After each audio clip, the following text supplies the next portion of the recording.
coming together.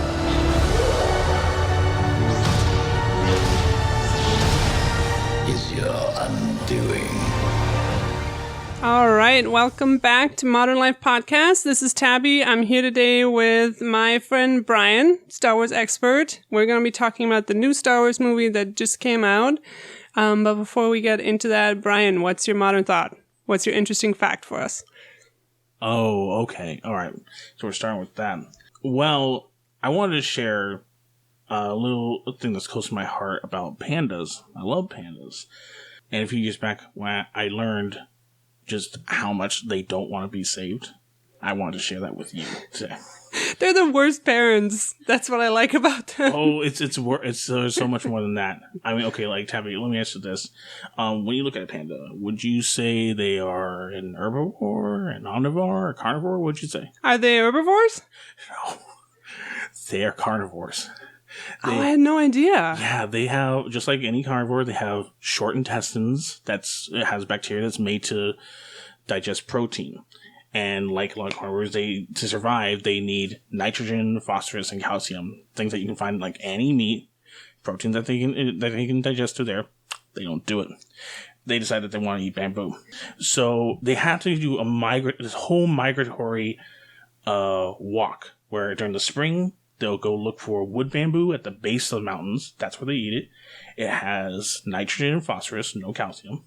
But then when summer comes, the wood bamboo dries up, so they have to go arrow bamboo, which is higher elevations, also has nitrogen and phosphorus, but there's no calcium.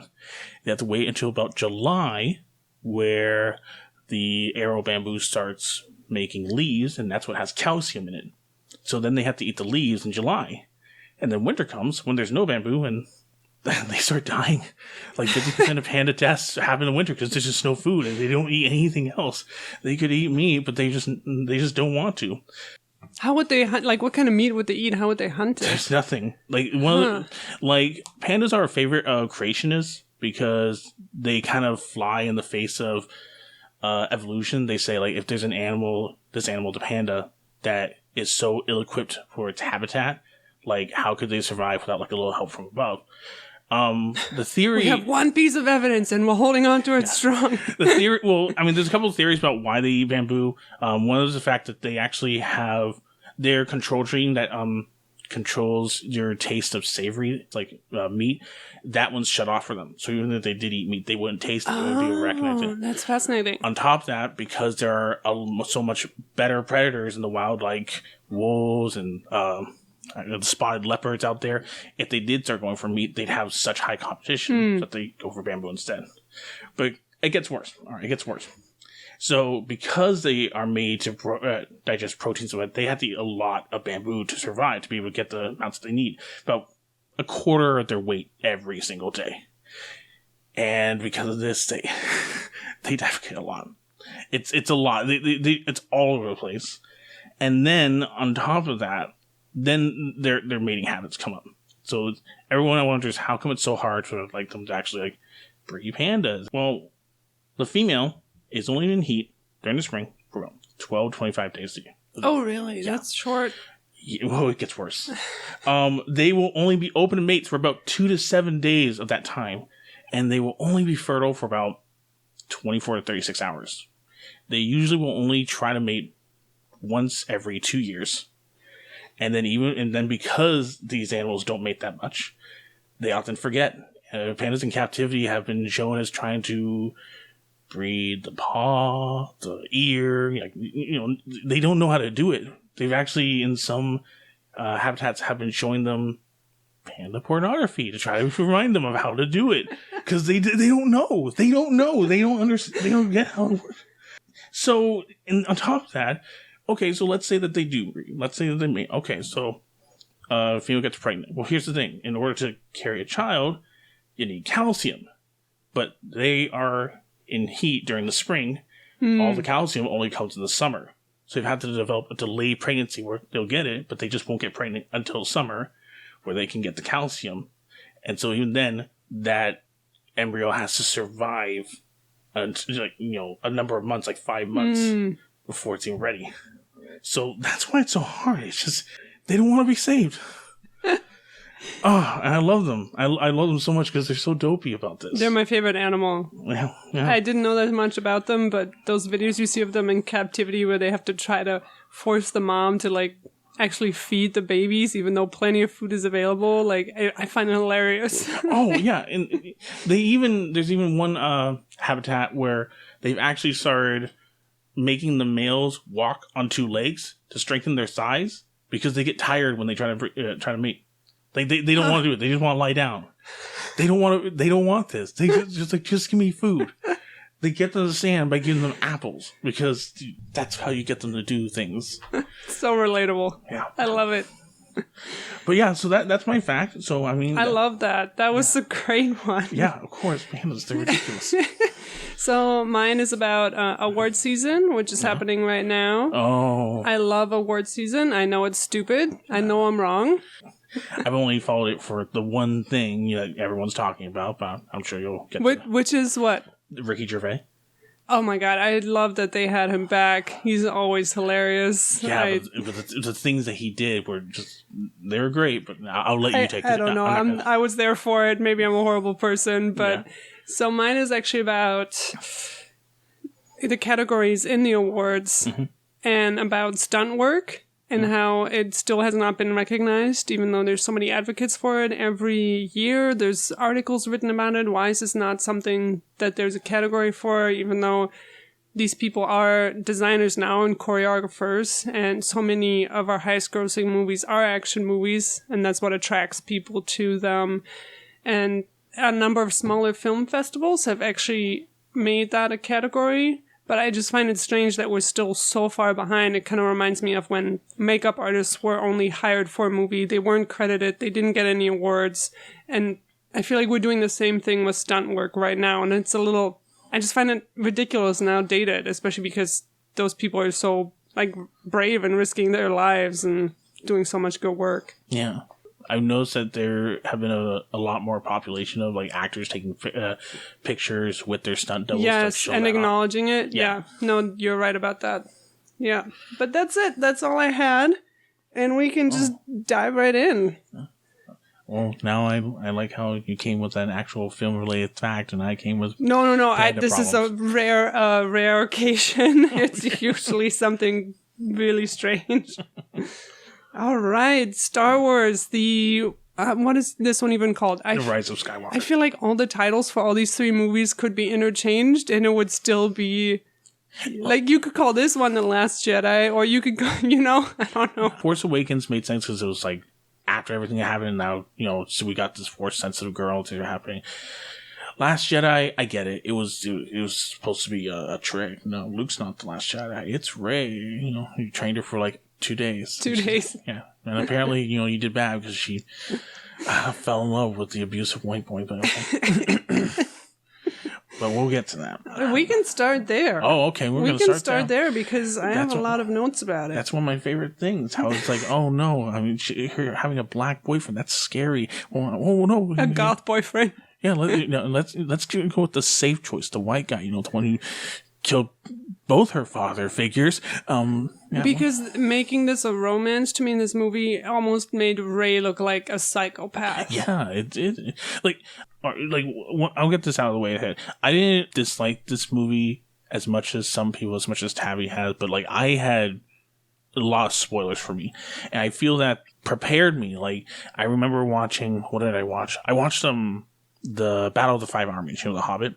I'd only seen it once in theaters before, and I hated it. I mean, I didn't like Was that the third one? Yeah. I'd never saw it. Yeah. I didn't like, the Hobbit movies as much as the Lord of the Rings. Obviously, there were problems with that, but I still enjoyed the first two, but the last one I hated in theaters. I recently rewatched it, and I didn't like it, but I didn't hate it as much as I did, but I felt that was because I knew all the bad things I hated were coming. I knew what was coming. And the same thing happened with this movie. So I was able to enjoy the things that I enjoyed a lot more while not hating the things I disliked so much. However, I knew about the kiss. I didn't know that Rey kissed Ben. I read it in the Wikipedia before watching it, and I didn't believe it. Yeah. Like, well, I read it in the Wikipedia too, and it just says that they kissed. It made it seem like Ben kissed her. So, okay, I get that. But, like, no, she kissed him. Like, he revived her, and then she's like, oh, man, she kissed him. Like, she's so happy. It's like, have you just been trying to revive this guy to get your own, like, goth boyfriend? Is that what's been happening? Is that your goal? Is that why you beat Palpatine? So you could get, oh, he's dead. Well, it looks like you failed. Better make a yellow lightsaber. It's also, I think we discussed this in the last movie too, having two faces touch isn't romance. You know, when like Rose Tycho kisses John Boyega's character. Yeah. And I'm like, it's obvious that these people do not know how to write romance. And in that case, like, why not hire somebody who works in that genre who can help you out with that? Yeah. Because it's not romantic. And the thing that bothers me the most about this is the fact that, like, there was chemistry between Rey and Finn in the first movie. And I know that there were a lot of people that wanted to see that happen here. We had the Han Solo Leia romance, which I know your feelings about that, but still a lot of people love that romance, and they were looking for something like that here in this one, and you didn't get it. They teased you with something that people genuinely liked. Then they're like, oh, well, here's Rose to kiss there Finn. Was no romance in this. Yeah. Which the Han and Leia romance it's so iconic. You know, it's one of those classic romances, and to have 3 movies without any of that. And what Brian was hinting at is once Han and Leia get together, I absolutely love their relationship. Just the courtship I have a lot of problems with, and that's just indicative of the time as well, and of the types of movies and things we consider romantic. And I'm trying to compare this to the redemption story of Darth Vader, because everything is recycled, right? Yeah. Like everything, they're trying to copy that. Yeah. And I'm like, it doesn't work for me because I've seen it before, and I thought it was very moving between Luke and Anakin. So it's not, I'm not buying it this time around. Also, the romance aspect, again, it's just crazy. This person who's killed so many of her friends and now she falls in love with him, it makes her seem a little unstable. Mm-hmm. And then also, Anakin's redemption came only in the last movie. Whereas this one, each movie there was a chance for Kylo Ren to redeem himself, and to me they made it very clear that he's not going down that path, and I thought they were developing from this kind of unruly child into like an actual villain they had to defeat, because in the first movie, she's watched him like kill Han, and now suddenly she's in love with him. And then in the second movie, they have that fight scene, and he's like, join me, and she thought she could turn him to the light side, and again, that doesn't work out.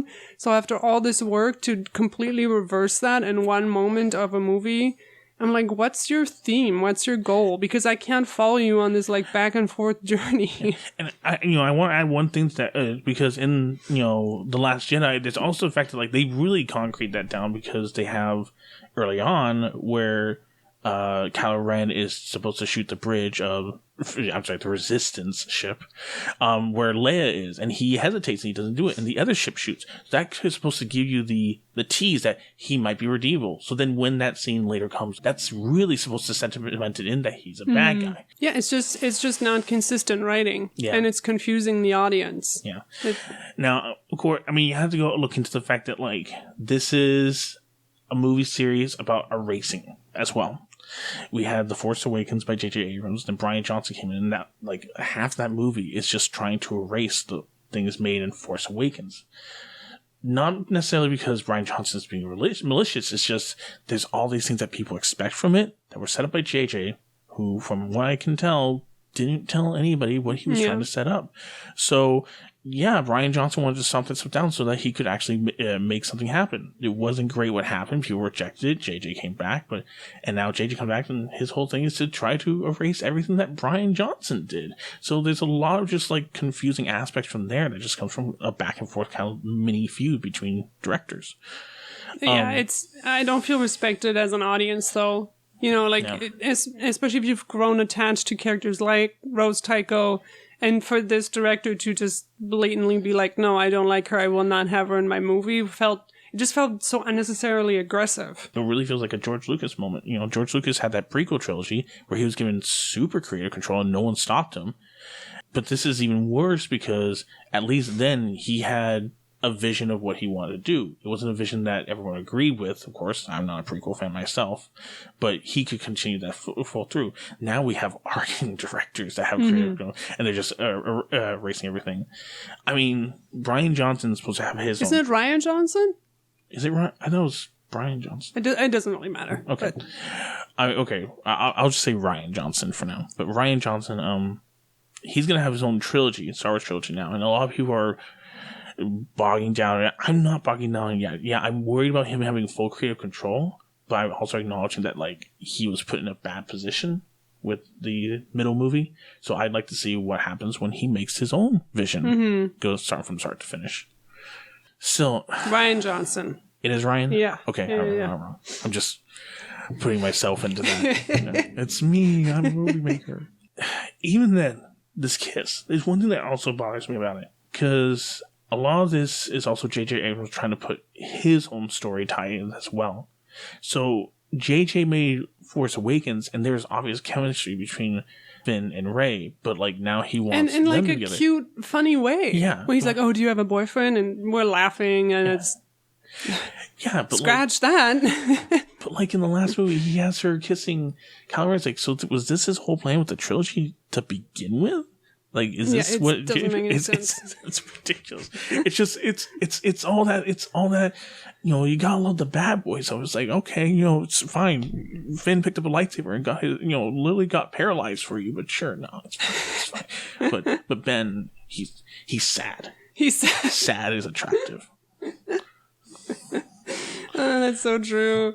I have so many questions about this Jedi Hunter in the movie. And the movie moves so fast and doesn't leave you any time to think about anything that even afterwards we were still trying to figure out what was going on with this guy. Well, I mean, two things that are happening with that.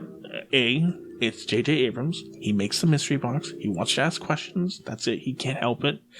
I feel like a lot of these mysteries that are still there were basically something he was going to introduce in the middle movie and then continue to... I feel like Palpatine was going to show up in the middle movie if JJ was on it. Oh, God. Like, not necessarily like appear, but maybe like hint that he's around just so you're more prepared for this next one.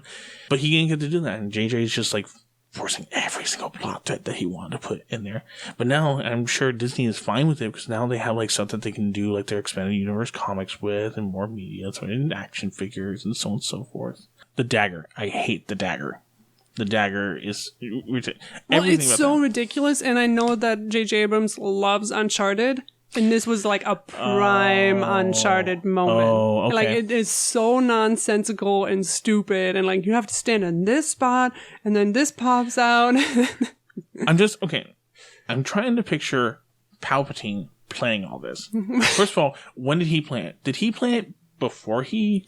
Yeah, didn't you know that in Return of the Jedi, there was a secret room next to that hall the whole time? I'm not even thinking about that. So, okay, so he either did this before Return of the Jedi, which he was pretty sure he was going to win, so why would he need that Wayfinder and Secret Fleet? But then he's like, okay, I need you to take a shuttle. I want you to go outside the Death Star. I just want you to like kind of like get a measurement, and then I want you to make a dagger. I want you to make a map on the dagger that shows where my holocron is from the outside of this Death Star at this specific distance. Or, of course, he did it after he died. He's like, okay, I remember where it is. I need you to measure like where it is from there. I'm not going to leave the planet. You have to do this without me. You have to figure it out. I need this dagger really badly. And then I want you to write everything in Sith runes, which I don't understand why C-3PO couldn't translate them. Because, like, okay, it's a forbidden language. He's not allowed to translate. Like, who programmed him to not be able to speak that? Because, like, I'm going to use prequel knowledge. He was built by a child. You're right. And then it's like, okay, well, he used junkyard parts. He got, like, a translator using it from, like, an old droid. It's like, okay, but, like, according to Conehead Ki-Adi-Mundi, the Jedi and the Council, Sith haven't existed for 1,000 years. So what, like, mid-level droid programmer oh, this is bad language. I'm going to let my droid understand it, but I'm not going to let him speak it out loud. You have to hack them. And it's like, oh my God, I hadn't thought about that. So now it's like secret Sith language that Palpatine knows can't be translated, so you have to read it. So now nobody understands this language, but he made the dagger that nobody can understand and said, you have to do it from outside the Death Star, provided the Death Star survives, but I have foreseen it.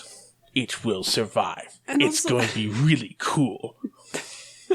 The fact that we've seen this Death Star blow up in the past movies and J.J. Abrams is just gaslighting us, like, no, you didn't. And everything was fine, and huge parts of it are actually, like, salvageable, and Emperor Palpatine's room is just fine. And, like, you can go visit it on the massive ocean on Endor. Does Endor have a massive ocean? Because no. I do not remember. I don't think that.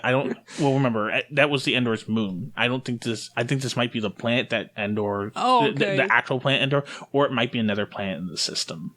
That was my. Of course, assumption. Brian. It makes perfect sense. I'm sorry. You brought someone that knows these movies, so. Oh God! But yeah, even then, that was a lot. That was my assumption. Because then the Jedi Hunter, that day that he finds Rey's parents, he must have had like a really long day. Like, I want like a sitcom spinoff with a laugh track. Because like he finally finds them, and instead of torturing them, he kills them. And Rey is literally right outside the ship. They just tell him, no, she's not there. And then we see in the flashback Rey like stretching out like, mommy, as the ship flies away. And I'm like, damn, she was right there. You didn't even bother to look. Like, this guy must have been so over and tired. He's like, I'm leaving. Yeah, and she's reaching out, mommy, daddy. I was like, they're dead. I mean, they're on his ship dead. Or maybe they're just out in the desert. I don't know what you do with the bodies. I also love that the safest place for her wasn't like a rebel base or anything. It was like a really shady like person who would have sold her any chance. Like, he got. yeah. And I like that he killed the parents with the dagger. It's like, I mean, you could use anything, but you're gonna use the special dagger. The special dagger. You're gonna use that. Oh God. One of my little favorite aspects is that they're on the ship. It's like, oh, okay, this is a ship from like a Jedi Hunter. He's been dangerous, so on and so forth. And BB-8's rolling around. It's like, oh, look, another droid. I should turn it on. I mean, you don't know anything about this droid. I was waiting for that droid to like look its little cone head up at someone and just like shoot them like immediately. It's like, yeah, it's like death to the Jedi. Oh, you have a lightsaber? Death to Jedi. Poison, everything. It's like, why would you do that? Let's just turn it on.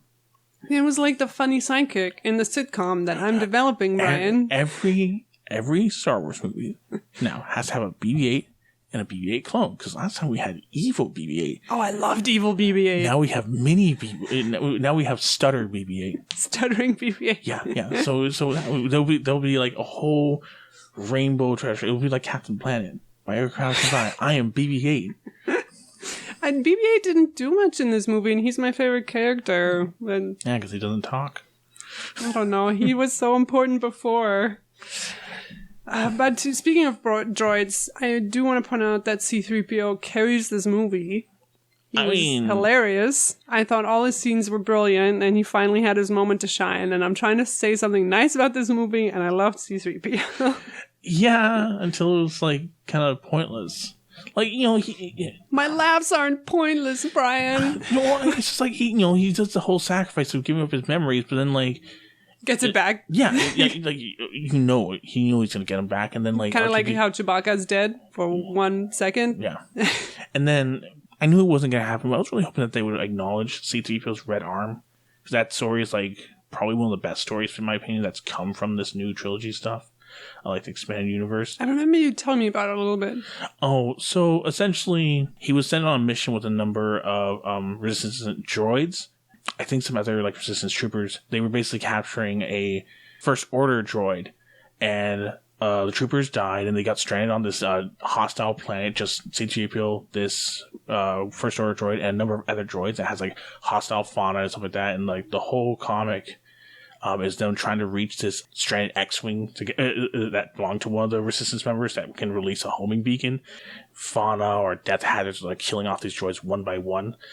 meanwhile, C-3PO is talking to this droid, and they're basically discussing a lot of like existential stuff, like what it means to be a droid, how you follow orders, something like that, because how you basically your what's the word for it? Your sentience, because because they're both droids that follow programming, but they follow it very differently. So eventually, it comes down to C-3PO and this first order droid being the only ones left, and they manage to find the beacon, but they're under a rock covering. It starts raining, like the acid rain. They can't get to it, but the beacon's gonna die soon, so they need to get to it. They need to get to it, or else they'll be stranded on this planet forever. So this first order droid ends up sacrificing himself, walking out into the acid rain to go and activate the beacon, so that the resistance can come and rescue C-3PO. During this time out in the wilderness, one of the animal attacks took C-3PO's arm. So after the acid rain stopped, he walked out to the remains and found the arm of this droid, which was now rusted over and turned red from the acid rain, and so he added it to himself to honor his memory. And that's like a really strong C-3PO moment for him as well. So I was hoping that like we kind of like acknowledge some of that, because it also shows C-3PO's like ability to not just be like, oh dear, like how he actually has emotions. He just hides it very well under his protocol droid persona. But and that's the thing. Like I was talking to you a while about how like there's a lot of expanded universe lore that has a lot of effect on this trilogy. How going back to Kylo Ren's redemption being unbelievable, there's a lot of stories in there that basically show how much like hesitation he has to certain things, like his fall to the dark side and how much trouble he had with it. The first time he actually harmed one of the other Jedi after the burning of the temple, how it really affected him negatively. Oh, I remember that. Yeah. Yeah. And also his doubts we see in the first movie, which is his journey, right? Where he's like, Grandpa, tell me what to do. And then by the end, he makes that sacrifice and kills his dad. Yeah. So, but then it's like, none of that is featured here. Like all that stuff would make it so much more believable and make it work. But there's just none of that. It's just, like you said, compounding the idea that he's not going to change. It's like, oh, well, I want it to be like a surprise when he does. Like, yeah, it's a surprise. No one believes it. No one believes it. No one wants it. See, for me, I look a lot at iconography within movies, stuff like that. I kind of hate that Kylo Ren threw away his lightsaber. It's so iconic to like his character itself. Like that's what everyone thinks about. In the new lore, red lightsaber crystals are basically normal lightsaber crystals that were turned dark. Their wielder forced their dark side energy into and corrupted and stuff like that. So what I would have liked to have seen, I thought about this, was that instead of him throwing the lightsaber away, he actually restores it. And then you might have gotten like a scene like maybe inside his mind, some of the astral projection of him like fighting the conflict of remaining in the dark side or actually trying to change something like that. Maybe extend that scene that with like Han Solo. Yeah, except you can't do that in the last half of the last movie. I know, but it would have been more helpful. Yeah. You ended off with him restoring the crystal. That basically really tells you that he changed. That's a really cool idea. And then it might have been a green crystal, because that's something that I found missing here. I know there's a lot of people that love Luke's green lightsaber crystal. They would have loved seeing Kylo using a green lightsaber. Yeah, I missed that green lightsaber as well. Yeah. I really love that, Rey had a yellow lightsaber, because that's my favorite type, but it's never been a movie. But like, it's the last scene. It's like, it doesn't matter. It's just for them to get another toy out that they can sell to people in the last second. Yeah, it has like a black hilt. It's got like all this crazy trappings on it. It's like it's gonna be the coolest, biggest lightsaber you've ever seen. That last scene infuriated me. I was just angry for the last half of this movie anyways.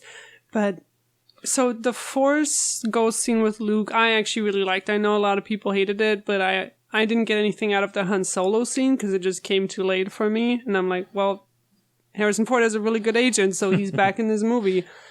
The Luke scene I really liked because he's like catching the lightsaber and he's like, is that any way to treat a Jedi's weapon? Mm. And I'm like, yes, Luke, but is it erosion and putting it in the sand on a planet that you hated and that your sister was only on as a sex slave? Is that the proper way to treat a Jedi's weapon? He's like looking at her at the end like, like approvingly. I'm like, these are like really important, expensive, valuable like artifacts that represent these two really important people. Why are we putting them in the sand? And why is Rey in charge of this?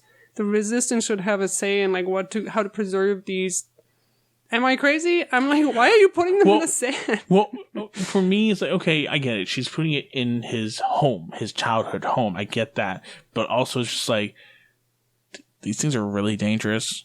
Like, really it's dangerous. It's like Jumanji. You're burying Jumanji. I mean, supposedly, if you don't have the Force, these things are really, like, the Force guides your hand, and that's why Jedi can do all this crazy stuff and not cut themselves open. So, if, like, any kind of, I don't know, scavenger, like the Jawas that are all over that planet, dig in the sand. I mean, now you got Jawas raiding Mos Eisley, cutting off people's arms because they don't like them either. Oh my god, that's so great. And then they just learn to replicate them, and then they turn them into guns because Jawas can apparently do everything with technology. It's also, I'm going to put a bit of like a feminist twist on this, but some things in this trilogy were so unnecessarily male-centric, and it reminded me a little too much of the first trilogy. And for the first trilogy, you have the excuse of like, it was made in the 70s. That's why you have a scene of Leia comforting Luke about a guy he just met dying, even though our whole planet just blew up. You know, like, because the story's about Luke, it's not about Leia, unfortunately. But in that same way, I know I talked to you about why would Ben's last name ever be Solo and not Organa. It's just because it was made by Americans, and it's still very common here for people to take the man's last name. And I'm like, why would the dude like effed off and like she's like the leader? Why wouldn't he be named Ben Organa? And then in that same way, why is Leia just like, yes, burn my lightsaber on this planet? I don't really know, you know, because it's again just about Luke's story, and I feel like Leia's just forced in there without her actually having her own say in it. Well, there's a very good answer for that, because like how people don't wear space underwear in outer space. In space galaxy, a long time ago land, women take the male's name, or at least the kids do. Because it was something they could have updated, and they chose, or I don't even know if it was a choice. They just don't think about it. Now, I have to point out though, because when Ben was born, you know, obviously Han was still there. And granted, yeah, she's an important figure, but you kind of have to also acknowledge the fact that he was an important figure to the Rebel Alliance too. He was a general. He was a captain in episode 5, and then he was a general inside episode 6. So it's not like he was still the smuggler. We don't know how far he went after that. I haven't looked into the expanded lore between episodes 6 and 7, like where Han went before he left the Resistance. So that could be a possibility to why his name was Solo. Maybe Leia, it just stayed Leia Organa. They never really call her Leia Organa Solo in the movies, like they did in the old lore. That's true. But he might have been Solo because, you know, he was prominent as well. And that just might have been how it went. I can't say. Except you have an actually good reason for it, and I know the creators of this, judging by what I've seen, don't have a lot of logical thoughts about anything. I wonder if Ben knows that his last name was determined because some guy just said, "Oh, you're just by yourself, so you're Solo." That movie, I can't talk about that. Oh movie. God, I refuse to watch it. Good. Can we talk about Chewbacca really quick? What about Chewbacca? Chewbacca is the only. I'm starting to wonder if J.J. Abrams has normal human emotions, or if he's just one of these nerds who doesn't understand interpersonal relationships. Chewbacca is the only one who's allowed to have a moment of being a person and grieving for Leia, and from what I've seen talking to other people, that's the only thing that really impacted them in the movie. And I was like, oh my God, finally there's something genuine in this movie. Like, I was so starved for it. Yeah, and yet Chewbacca's barely there. That's one of the sad things about this new trilogy. I took my mother and father to see The Force Awakens, and my mother decided that she wasn't going to see the other movies, at least in theaters, because they made such a big deal about how, the original cast is there, that like there were so many people that came there to see the original cast, and the original cast are really just background characters for the most part. If they aren't a background character, then they are there to die in the movie. You know? Yeah. So it kind of is sad for people like that. And Chewbacca, I didn't see much. There really wasn't much to him. Yeah, let's talk about Chewbacca's death. Mm-hmm. Because there are very basic storytelling objectives not met here, where I feel like the writers can't differentiate between character knowledge and audience knowledge. Because if you're telling me that Chewbacca's alive and you expect this to be a twist to me like 5 minutes after you killed him, then why not have me know that all along? Why not have me as the audience watch like some other ship fly away? And also, like, are you telling me I'm stupid? Are you telling me that John Boyega's character is stupid? Like, it's a clear sky and an empty desert, and like apparently it's such a mix-up. There's all these ships flying around that we didn't see. Like, it's just, why not have this scene take place in like a dense forest or something that actually makes sense? Like, there's no explanation offered, and then you just, yeah, it's a mystery box thing again where we're supposed to marvel at J.J. Abrams' genius. The thing is, the way I took it was that it was less so that you would be tricked that they died. It was just so that you would understand, like, why the others did the thing they did. Mainly, like, why Rey is, like, so worried about the dark side, which I get, but the execution wasn't really there. It was Yeah, like you could have shown me, with me knowing that Chewbacca was still alive. Yeah, like, you had the conversation between her and Finn about, I don't think anybody knows who they are. I'm just like, okay, that's the direct result of the Chewbacca thing.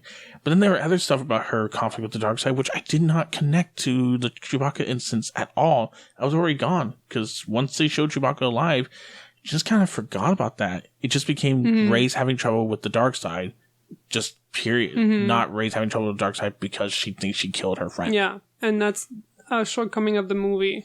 The thing of not showing those relationships between people. Yeah, again, one of the main problems with this movie, one of the big problems is that he was just trying to put too much into it and didn't put enough time to... There's some genuinely good plot threads in there. There's too much. There's not enough time for each of them. Yeah. I think I would have preferred Kylo Ren didn't survive, but I think Kylo Ren's redemption could have been done a lot better. It's been done millions of times before, the whole redemption arc. It could have been done better. Chewbacca's fake death could have been done better. C-3PO's I just didn't even need to be there, Chewbacca's fake. I know, but I'm just saying, like, there's so many, like, of these that could have been done better. They're given more time. It's just, he's stuffed so much because he didn't get to put it inside his last movie, and he's, I don't know, to me, he's throwing a little fit about it. Yeah, that's what it looks like. Just a child being like, you played with my toys, not the way I'd like you to play with them. Even though I didn't tell you anything about them. I also want to talk about Lando because I'd been very upset that he hadn't been included in any of these movies, and it kept telling me, oh, the original cast is back, and I find it very suspicious that the one person of color wasn't contacted. I kept looking it up, and he's like, yeah, nobody's reached out to me. And then you just throw him in there to push your plot forward, and he's like, oh, how's Leia doing? It's like, she's dead. Okay, never mind. Like, we never get him reacting to any of his close friends dying. We never get him to actually have emotions and feelings and be Lando Calrissian. I just found that really disappointing. Well, obviously, there's a lot of, like, really tough decisions being made because they already had a black guy. And then they were thinking about bringing Lando in, but they were bringing a black girl in too. Which, I mean, I guess that she's going to be his and that's not going to fly in China. We need those audience numbers. Yeah, exactly. My problem that I had with Lando also, which is the fact that I couldn't enjoy him at all because he was Deus Ex Machina incarnate. Every time he popped up, it's like, oh, here he is to shoot the stormtroopers because he just happened to be on that planet with like his mask stuff. And then he just shows up with like all the, other ships from all around the galaxy, which I get that's why he went out there. But it wasn't believable to me. The last movie, we had them put out the call and no one came. It's like, yeah, show like Lando giving like a rousing speech or something. Don't just like have it happen. Like, who are these people? Like, they're just people. It's like, yeah, they're just people. No one cares about them. Yeah. Like, it just wasn't believable to me. And that was all Lando was there for. It's just like for you to set up a worrisome or desperate scene for him to pop up and just say, Lando, yeah. It's yeah. No, and this just ties into my point that J.J. Abrams doesn't understand that we actually want to spend time with these characters and that they're not just there to serve your crazy plot. It just, really, this was the treatment Lando got, and Lando is the best character. He's not my favorite character, but he's the best character in the Star Wars trilogy. I will forever defend him. He's the only responsible one. Oh, man. I love Lando. Best hair, best dressed. Come on. I'll have to show you a skit that was done by Robot Chicken. It's one of my favorite. Which basically, they actually got Billy D. Williams for it. It's basically him like in I think he was in like a convenience store, and people were telling him about how they loved how much of a bad guy Lando was in the movie. It's like, he's not a bad guy. He's like, yeah, but he betrayed his friends. Like his entire city was held captive. He had to do something. It's really funny. Lando's the best. Yeah. The graphics I thought were so bad. The quicksand that they're like dying in, that they're falling through, just looked like when you're casting grease in Dragon Age Origins. Like, there's a patch of things here. Like, it didn't look like it was part of the environment. It didn't look natural. The ships at the end for the First Order just looked like someone copy and pasted, and it was just one layer of ships. It wasn't like there was a dimension or like ships on top of each other. Like, just CGI-wise, I really wasn't impressed with this at all. I wasn't bothered by it as much.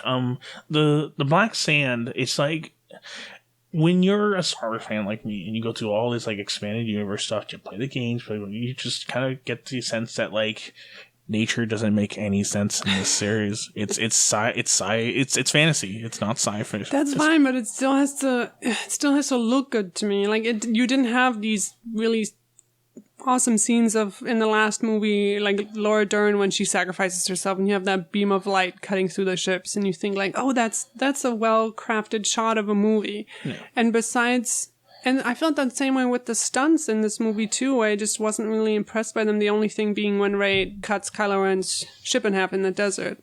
I was like, that's such a cool moment. I wish there was more of that and more artistry to it. See, I just look at that scene doesn't make any sense, but okay. No, it doesn't make sense, but at least it looked cool. What's your plan, Kylo?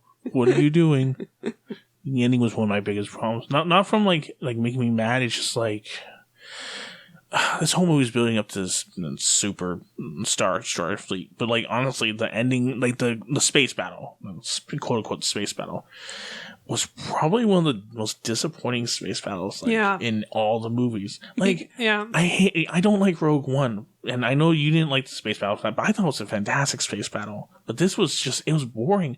Like I cannot remember. No, at least Rogue One had a better visionary style to it. I will give it that. Like, I don't remember a single Star Destroyer taking a shot. Right. Like that's where like they were just floating there to be destroyed. I get like resistance ships were blowing up, it was happening, but you didn't really get that. And these ships were big, right? There were supposed to be these big ships. Yeah, big stars. Because I was confused about the setting, and I think when you don't establish your setting, it already is not a good starting point because they're not in space because they're running on these ships, so they must be within the atmosphere of this planet. Yeah. But then if the ships are so big, wouldn't you be in the upper atmosphere? And then how could you breathe? And how would wind and air work? Like, I was thinking so much about the science of this, which is not something I normally do in a sci-fi movie because it's all nonsense. Yeah. But I couldn't be there with the characters. It just felt like I was on a soundstage, if that makes sense. Like, I didn't feel in the environment of that battle. And the weird thing about that, because the big plot point was, they were in the atmosphere. Because one of their big plot points, the reason why they're doing this attack, was that the Star Destroyers could not activate their shields while they were in the atmosphere. That's why they're trying to, and they needed that special guiding beacon to lead them out. That's right. But I never heard that ever. Ships cannot activate their shields while they're in atmosphere. It's like, I mean, why can't they activate It was just made up for this movie. Yeah, that's what it seems like. Because like then, like now we have the resistance ships coming into atmosphere. It's like, is there a problem with their shields now because of the atmosphere? I mean... Right. Yeah, that's true. Yeah. And... You're talking about like how ring resistance would work out, and like a lot of like Star Wars lore is about repulsor lift technology. That's why you have these ships that are very much not aerodynamic, but they use this repulsor lift technology to still guide them. But then it's like, and I think about that, it's like, okay, that makes a lot of sense. But I remember Episode 5 where Luke crashed on Dagobah because it was a terrible place to fly into. It's a special Sith world. There's thousands of Sith followers that don't matter. They're just there to be creepy. Who are these? Did they come with Palpatine? Right. Yeah. And they all shop at the same outlet mall because the one that you see the one that you see very clearly in the desolate Sith planet. Hey, we got another order for 40,000 creepy Sith robes. Where's it going? To the creepy Sith world. Okay. You're gonna need the special wayfinder, but to find it, you need to use this dagger. You need to go to this planet in the Endor system. You gotta stand on this specific ridge. They measured this, so it'll help you. I don't know if that's gonna make Amazon same-day delivery, Brian. Yeah. You gotta be careful. The ocean's rocky. So don't worry. I mean, the ocean get pretty bad, but this one girl that lived on a desert her whole life, she was fine with dealing with the water. She was Moana. I am Moana. Oh, what a better movie. But also something else about the graphics and the cinematography of it. I actually really like the scenes between Rey and Kylo, where they kind of figure out where each other are. Like, he rips the necklace off, she gives him the lightsaber, and we had that in the previous movies too. But in the previous movie, you had a really smart thing with music, where their two themes intertwined whenever that was happening, and also the environments. Like, she would be standing under the Millennium Falcon and it was raining, and then he would be standing in front of a window and there were sparks falling down. So it's made by a director who's more aware of audiences drawing connections and how their minds work, whereas J.J. Abrams just wants action all the time, and I just don't think he's an artistic mind, if that makes sense. Yeah, their connection was a tool in this. It was a tool. Yes, it was a tool for them to transfer things out, to figure things out, and it was a tool for Palpatine to heal himself, because now there's Force healing in there, and it's like, there's always been Force healing inside Star Wars for a long time with the expanded lore. I actually really enjoyed the Force healing as a new piece of lore I know it existed before, but just for the movies. I was like, oh, that's actually really cool. That expands it a little bit more. I'm not giving up years of my life for a desert worm. That's not happening. Yeah. I would have killed that worm. I was like, that's interesting. But yeah, again, and also the music in this, we just kept looking at each other as we were watching the movie, my brother and I, because it was so... How can you mess up a Star Wars score? You have everything there already. And the music was so hammy, in the scenes with Palpatine, or with the lightsaber battles, you have the sound effects of the lightsabers, the environment, and then strings going every time the lightsabers met each other. And I'm like, remember that really amazing scene between Anakin and Luke in episode 5, and it's one of these iconic movie moments, and there's posters made of it, and it's I want to go back to that. You have everything there. You have the lights from the lightsabers. You have all the tools to make this work, and to somehow not make this work is just astonishing, honestly. You're not gonna make that just with the characters. I mean, just the Kylo Ren character in general has always been split between whether he's going to be redeemed or not. So in essence, his appearance is made to not be evil like Darth Vader was. Luke and Darth Vader were very much a clash of good versus evil. It's true. No, I'm just saying that Rian Johnson took that and made it into something that was visually appealing to me, and and J.J. Abrams wasn't able to do that for me. Yeah. That makes sense. But yeah, no, you're right about that. And so so you're not going to get that same iconography with Kylo Ren. I mean, just looking at the Vader suit versus the Kylo Ren suit, it's very much not made to be as intimidating as Darth Vader. It's supposed to be reminiscent, but not as intimidating. And that's actually something I know a lot of people hated, but I enjoyed in the first movie, that he's just trying to emulate his grandpa, and then once he takes off the mask, people were like, oh, he's just a whiny, bitchy little kid, and I'm like, to me, that was the point. He takes off the mask, and you're like, oh my god, he's just a kid. He's just I thought that was interesting, but the movie also fails. I have a whole section on here on villains, because this movie, none of these movies had really great villains. Yeah. And the ones that they do have either appear only for a little bit or are only good because Richard E. Grant, for example, in this movie is because he's just a good actor. It's not because his character was good or anything. He just has that receding hairline and he's terrifying. Yeah. It's him doing all the work. Oh, yeah. I have two things to talk about. They're separate. But, first, I'm going to go back to the Kylo Ren thing because I really see him as someone that they're trying to build up into. Yeah, and then they didn't do that. Yeah, they didn't do it. That would have been great. Yeah. You're supposed to actually see his fall. It's both building and making another Darth Vader, but also, trying to improve on the prequel trilogy's how to make a Darth Vader. Mm-hmm. And the other thing I'm going to go into, because you're talking about the villains, like, yeah, because one of my favorite things about the original trilogy are the Imperial officers. Admiral Piet, Admiral Coulson. Like Peter Cushing. Hello. Yeah, but like I'm not talking about like the ones that like get the big limelight, like Tarkin did. Like these are small ones, like Admiral Piet just being like in episode 5 and a little bit in episode 6, but people still know him because of his connection with Vader and stuff like that. So that when he appears in like games or books, like, oh man, yeah, I know who that is. Oh, he's cool. Right. But like I didn't get that with any of the officers. Yeah, I mean, I have this whole list here. The Kylo Ren arc was not completed.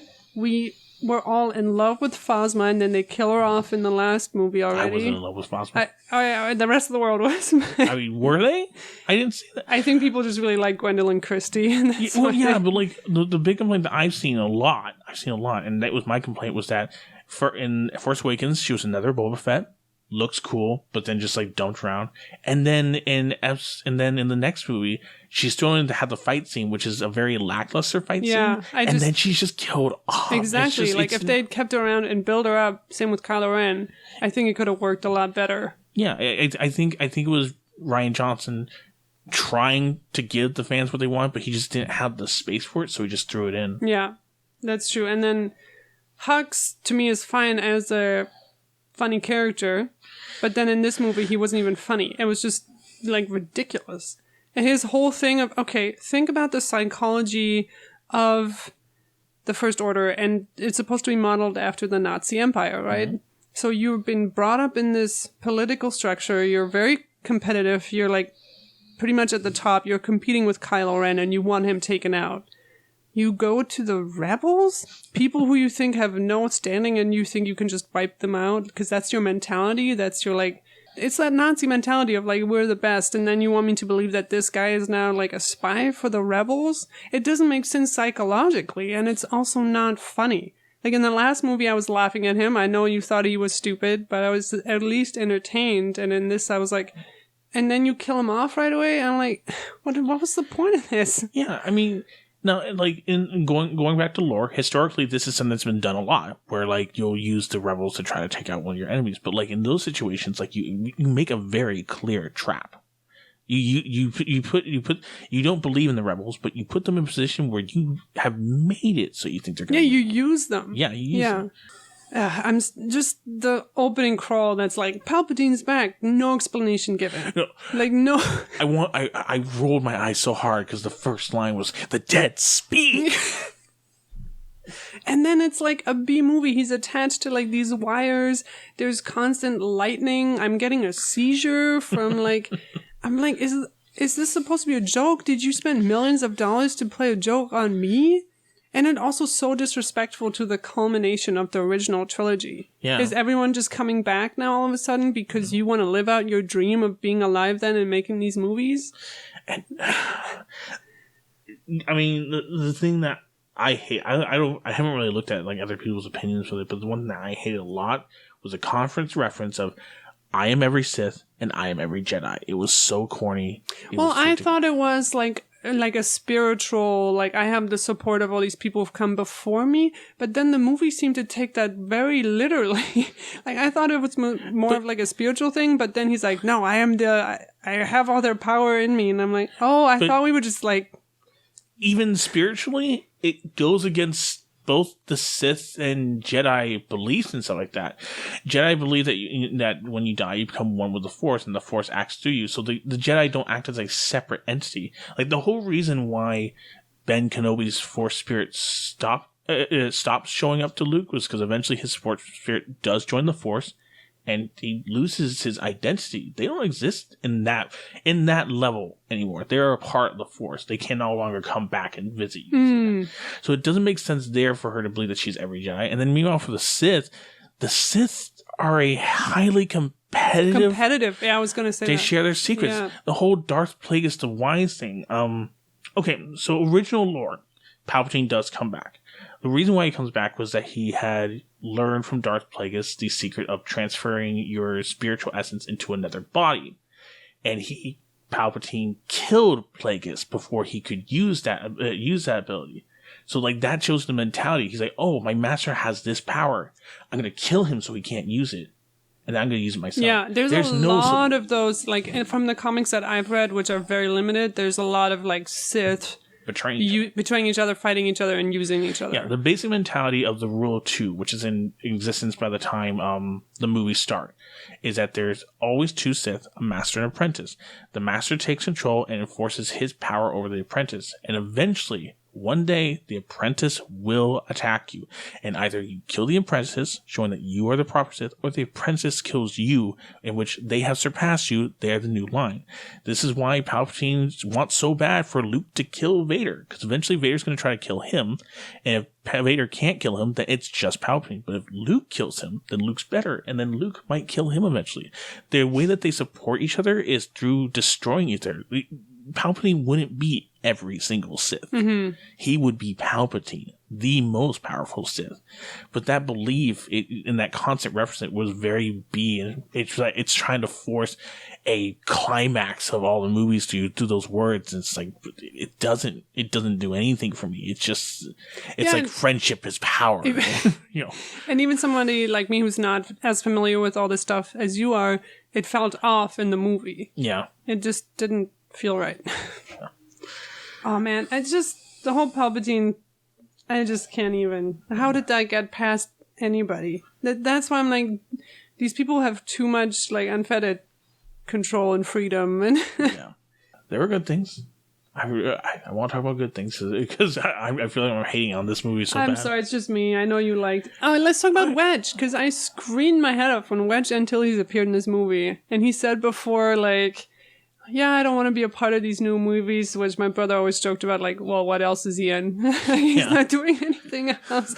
But then we just get one scene with him. I'm like, why couldn't we have had more time with Wedge? Like, he's a fan favorite. But you didn't want to be there. He didn't want to be there. But, like, there. at the same time, like, we're watching the movie, and, like, I looked at my sister, I'm like, that's Wedge. It's like, who? Because, like, at the same time, there are a lot of people that watch these movies and don't know who Wedge is. Yeah, I was the only one screaming in my theater.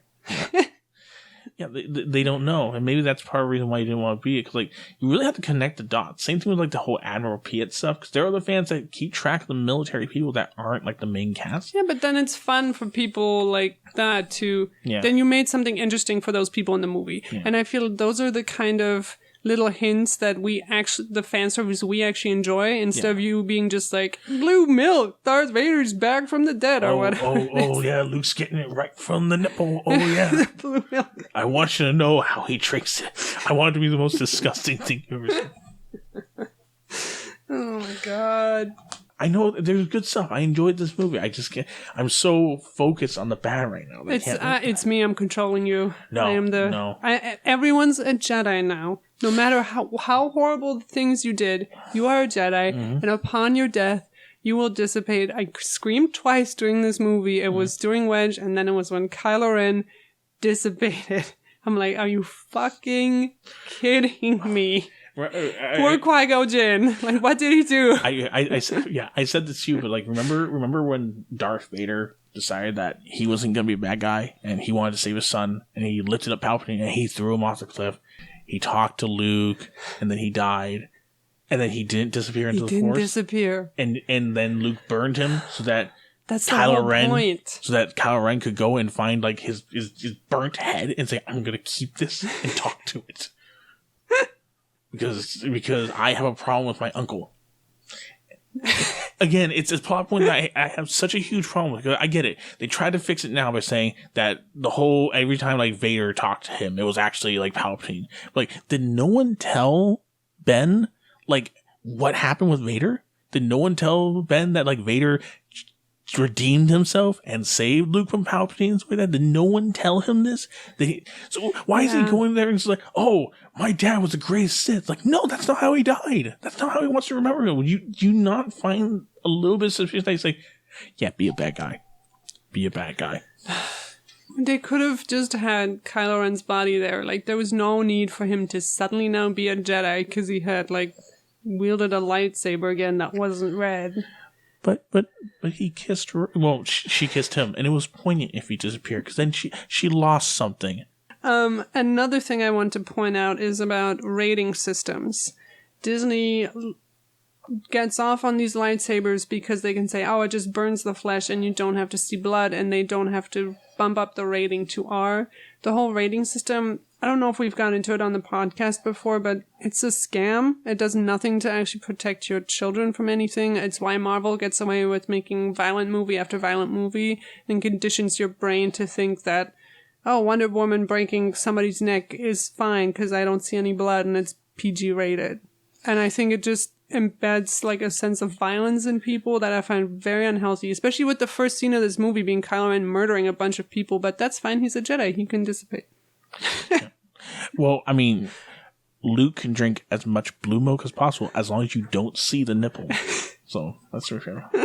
No, yeah, the rating's ridiculous, and of course it works both ways too, because it doesn't really do anything for parents either. This movie could have been rated whatever, and they would have taken their kids to see it. Yeah, I was talking to one of my coworkers yesterday because he was talking about how he had watched Joker, and I hadn't seen it, and he pointed out that it was rated R, and he had read a review because it was this one woman who was complaining about DC's like, I can't believe they released this movie, because she took her son to see the movie. And it's like, it's rated R. You shouldn't take your kids to see it. But she did it anyway. No, people don't listen to it. Yeah. I watched all the Indiana Jones movies when I was like 8. I saw faces melting. So my dad didn't care. My mom did, but my mom wasn't home. My dad did. And so I saw all this stuff. And I became a functioning member of society. I say with sarcasm. But there was, on our 2 episodes ago, we actually talked about how Temple of Doom contributed to making the PG-13 rating, because before that there was just PG and then R, I think. And then they made this new rating that was like, well, it's kind of violent. Like, maybe you should be older to see it. Right, but that's Temple of Doom. That was after the movie with the exploding head and the melting face. How did you feel about the lesbian kiss? Because I was very angry. I wasn't for it, but I assume it's for different reasons than you. I can see people looking at this and being like, oh, Disney isn't a giant evil corporation. They're an ally to queer people. And I'm like, no, they're not. And this scene can very easily be edited out, which it already has in places like Singapore. And it's just Disney trying to get those like points while doing absolutely nothing and making no effort at actually using their platform to represent people. I just want to point out that Disney's evil. I love their movies. We all go to Disneyland. We all enjoy it. But I don't want to paint them as this benevolent, like, culture trend-setting. Yeah. I mean, they have done other things that were actually more poignant, but they're not doing enough to really make that platform. Like, there was a whole Georgia incident where they're trying to, ban gay marriage in Georgia, and which is also a very major filming area, and Disney decided to pull out of Georgia until that changed. Yeah. So, I mean, they were very public about that. So they have done something. Yeah, they're public about that because it gets them points. Like, I don't think the executives at Disney actually care about any of this. I think it's just important to recognize that these corporations do function as a money-making machine, and they're not out to fight for you or... They all wave the rainbow flag when Gay Pride Parade comes up, and then they just go against it as soon as it ends. That's the perfect way to put it. My problem with the lesbian kiss was it's my own personal thing that I always forget, but I just look at that when I ever see scenes like that, I'm just like, but you couldn't show 2 men doing it. That's true. We talked about this with Atomic Blonde. That was what it was called. Did we talk about it? We talked about a little we were talking about how like all the trailers featured this scene between her and the other woman. And it's like, but you can't plaster that between 2 men all over trailers. That's true. People were freaking out. If we had two men kissing at the end of this movie, then like there'd be people like, oh, I didn't know the Jedi was synonymous with the devil. They just they'd be all over it. Now no one's really talking. It's fine. It's 2 women. It's like sexy. Right. I hate gays, but I love lesbians in a non-ironic porn way. On my computer. In a non-ironic way. It's fine. God looks away. And it's a tricky subject because vice versa. On the other hand, women take so much crap in the movie industry. It's like I almost want to be like, just give it to them, but it's just like men and women, homosexual men and women are frowned upon equally. Yeah, there's a lot of that. Like you can show a lot of lesbian stuff in films because it's 2 women, but it's not showing it for the right reason. Yeah. It's not showing Atomic Blonde, making on this woman, to make lesbianism great, or normal. It's to get hard-ons. It's to get the men off. Yeah, the only, in defense of Atomic Blonde, just really quickly, is the movie didn't feel male gazy, but I think the trailer picked its choice a little. Yeah, the trailer was absolutely targeted towards men. They knew exactly what they were doing with that. That's true. Yeah, I think we're just at a point where we expect so much more, so having these little tidbits just it's not enough. Yeah. Especially when both Oscar Isaac and John Boyega are like, oh yeah, that would be great if our characters had like a romance, and so many people were like... He's obviously not going to get it with Rey. Right. Let's see, what were my other notes? Oh, so Leia... This was supposed to be Leia's movie, and her dying is one of those things I'll always remember where I was when I heard that. I think she was just such a huge influence and so important to so many people. And I know it's silly to think about people dying who you don't even really know, but I think when they've had such an impact on pop culture and mental health and all that, I don't know. I just thought it was really sad, and I thought maybe there was a storyline here where she didn't want to train her son because she was too afraid to do it, but now she turned around and trained Rey, and I thought there was maybe like a personal growth story here that they all had to cut because she passed away. But obviously there was more to it, to Leia in this movie, that I would have loved to have seen, and at the same time I'm like, would JJ have even made time for it? Yeah. Just sad. You talk about the whole Leia thing, you just reminded me, because going back to CGI, the scene where they were younger, Luke and Leia. Why did Luke look okay and her face was just... Like, as soon as it showed his face, all I was thinking was, oh, wow, I really love the Dark Crystal. Jim Jensen's the Dark Crystal. Oh, yeah, that's Jen, the Gelfling. And then it showed Leia, like, oh, what happened here? Well, Luke's face looked like they took something from the old movies and just pasted it in there, and the head movements were a little off, but Leia's face to me looked like they animated it from scratch. To me, Luke's face looks very long. Yeah, something wasn't right there. That's why I thought like Dark Crystal, because like the Gelfling there had like very long face. I thought it looked very long too, and it bothered me. But I kind of I dismissed it because the scene was quick. Right. It was dark. Yeah, it was dark. It was quick. Like, they knew that they were going to have a problem with this, so they had them fighting with helmets on. Right. They only made a quick thing. But so that just like took me off guard. Carrie Fisher dying. I had something to say about that, because like a big thing that always happens whenever like a prominent actor dies, there's always people always talk about how like you shouldn't like give so much to these people to death, you don't know them, so on and so forth. Pay attention to like the actual important things. I understand that, but for me, if you see this person in enough movies that like you learn their name, you know a little bit about them, stuff like that, then you're completely fine to mourn. I'm sorry. For me, someone that has enough impact on you that you learn their name and want to know their name is someone that you are allowed to mourn. Period. Yeah, and you follow their career, and I don't know, it's sad. Yeah. I get where you're coming from, where it's like, it's silly because you never like actually met this person, but you still want to know their name, and that's all that matters to me. Yeah. Yep. The only other thing I had written down really was when Luke says, we all knew you were Palpatine, me and Leia did. And I'm like, it just...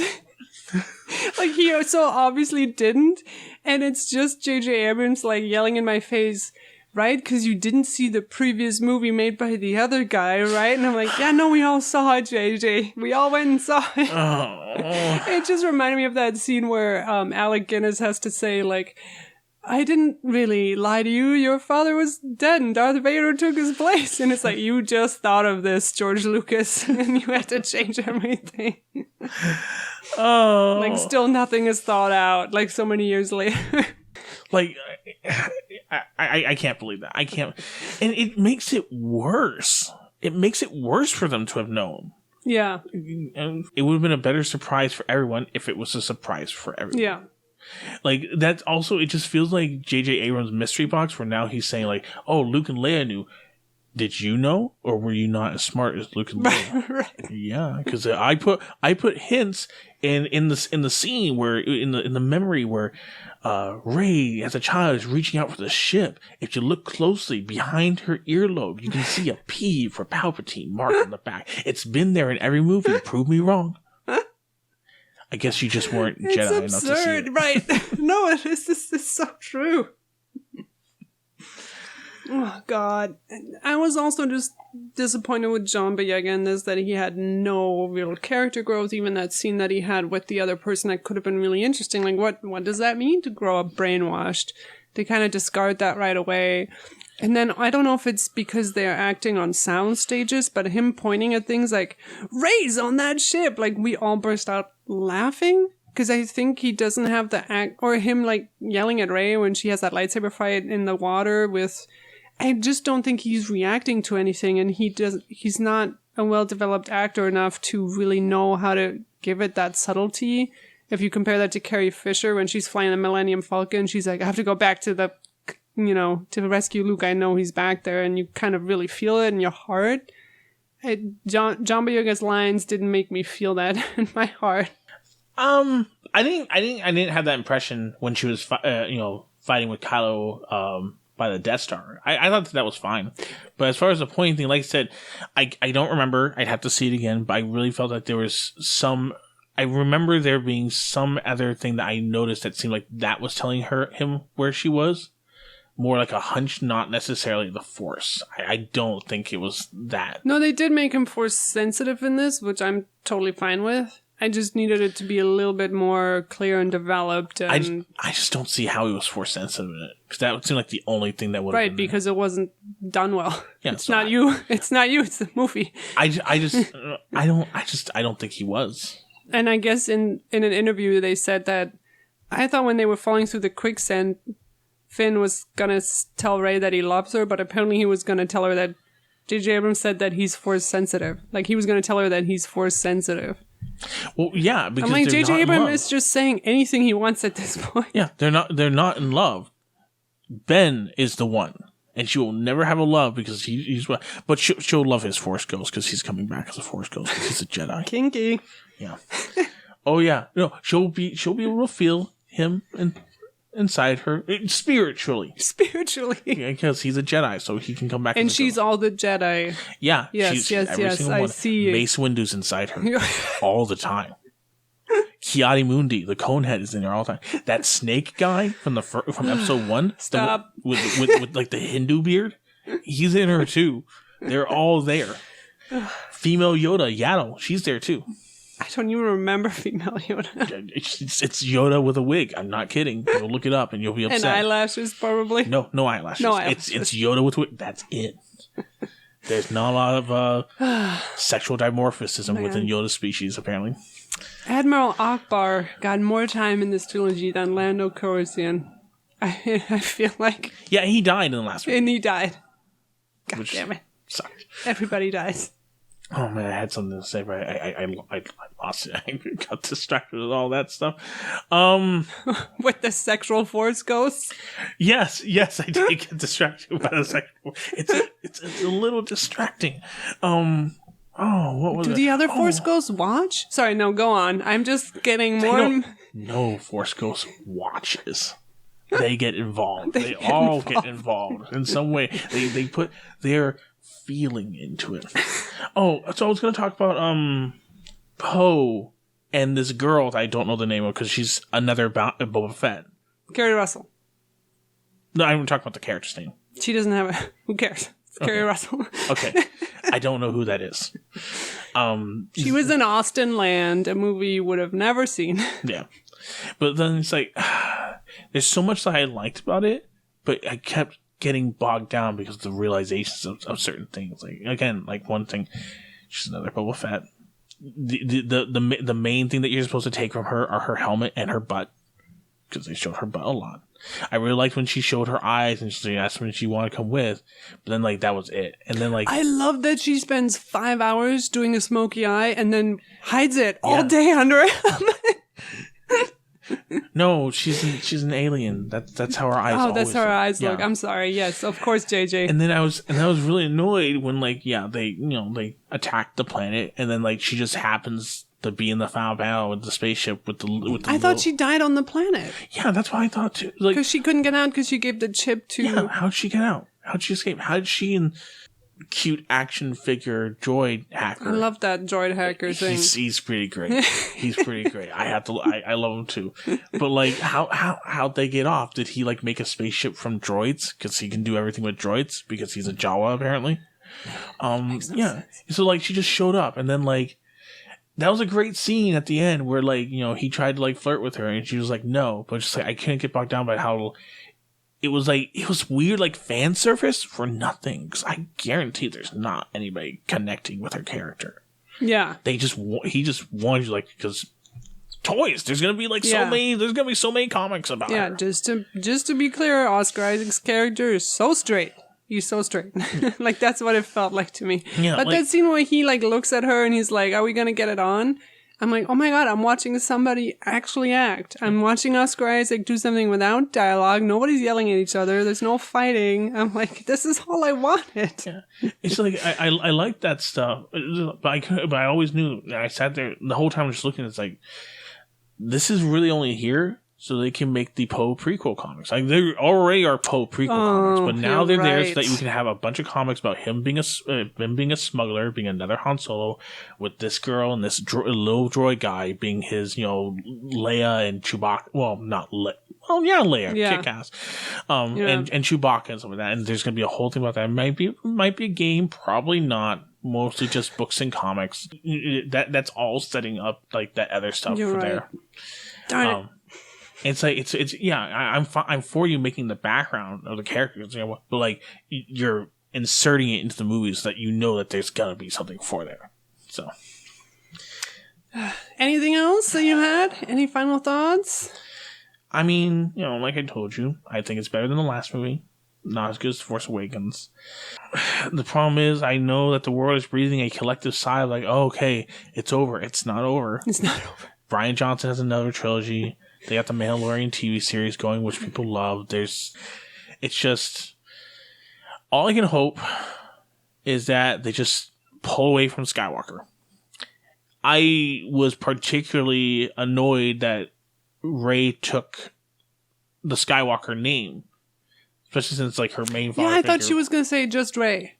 Yeah, Rey, what? Just Rey. Or even if she has to take a name, I don't know. I felt that she had more connection to Han and Leia than. Right. Yeah. So I maybe take one of their. If she had to take a name, she'd take one of their names. But I do have a positive thing to say. Okay. Rey's costume. I actually really like all the costumes. I did miss the jacket that Finn had that he wasn't wearing this time. I was like, that's a signature jacket that his friend gave him. But the collar with the hood, I've already watched a bunch of people trying to replicate it, and I know there's these cosplay groups who you can only get in if it's accurate or whatever. And I'm like, I thought that looked great, and I love how they keep the theme of the costumes and the character personality, but then tweak it a little bit each time while still making it recognizable and marketable. I thought costume was on point. Okay, but I had to reply with Kylo Ren. Kylo Ren's pajamas at the end? Kylo Ren's pajamas at the end, yeah, that's a problem I have. And then Kylo Ren's super emo phase, where he, here's the helmet, now it's got red clacks. And there's this entire scene of all these people, these admirals looking at him, and they all know, it's oh no, what made him mad this time? The why is worst he wearing soldering job ever when they could just build a new helmet? Why does he have red in the helmet? It's so they can buy more toys, sell more toys. Hux, do you have a problem with my helmet? And I was very worried that, is this going to be Kylo Ren throughout the rest of the movie? Red crack helmet? Because it looks stupid. Red crack helmet. It's you had the helmet for the first movie. And then the second movie, he had the helmet removed the whole time. So it's I didn't want to go back to the helmet.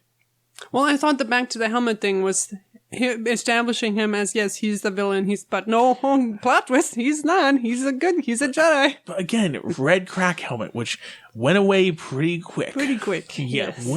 He was still running around the back. He got in a crash, and he had to take the helmet off, because apparently a helmet that has a bunch of cracks in it doesn't protect you in a starfighter crash.